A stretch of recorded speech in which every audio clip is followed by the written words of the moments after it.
Fala galera do JJ Velani, e hoje nós vamos continuar com a nossa série sobre história do cristianismo. E hoje é um vídeo especial, é o vídeo de número 100, o vídeo que vai encerrar a nossa série que começou há 10 anos.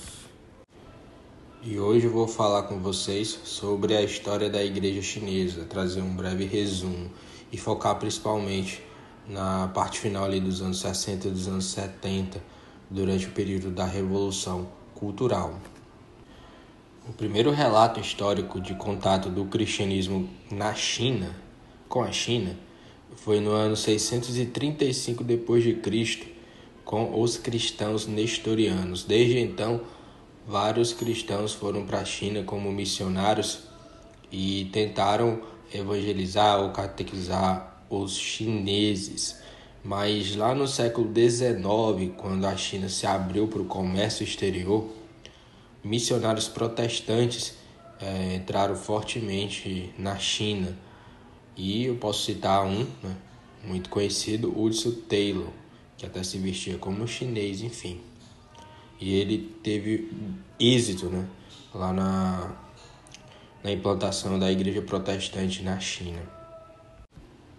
No início do século XX, quando a China saiu do poder britânico, ela formou uma república, mas essa república em 1949 acabou sendo prejudicada quando Mao Tse-tung tomou o poder e instalou um governo comunista e ateu. Nesse período, as igrejas tiveram que se alinhar à ideia comunista e eram apenas toleradas. Mas o Mao Tse-tung, depois do fracasso do seu plano econômico, o Grande Salto, no qual morreram milhões de chineses de fome, ele apelou, ele dobrou a aposta e instalou a Revolução Cultural, que atacava tudo que tinha alguma ligação com o exterior. E uma dessas coisas que tinham ligação com o exterior, ligação com principalmente o mundo ocidental, era o cristianismo. Então, entre 1966 até a morte de Mao Tse-tung em 1976, a igreja foi fortemente perseguida, foi torturada.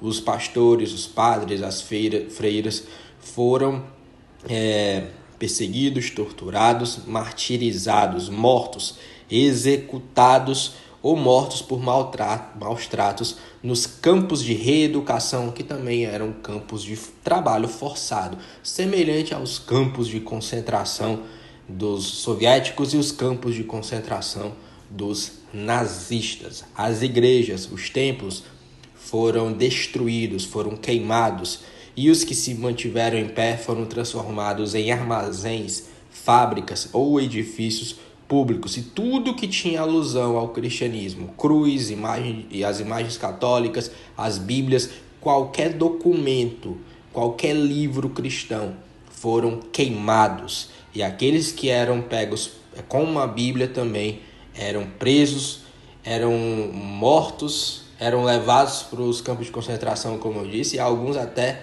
eram humilhados publicamente em ringues de lutas, botavam 2 cristãos para lutarem.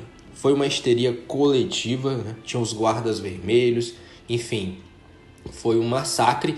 Alguns dizem que morreram entre 3 milhões e 10 milhões de pessoas nesse período, e muitos desses eram cristãos. No entanto, estima-se que a igreja chinesa, antes de 66 e depois de 76, ela mesmo se tornando uma igreja perseguida, eles se reuniam em igrejas domésticas, mesmo com o risco de morte, risco real de morte, e essa igreja cresceu.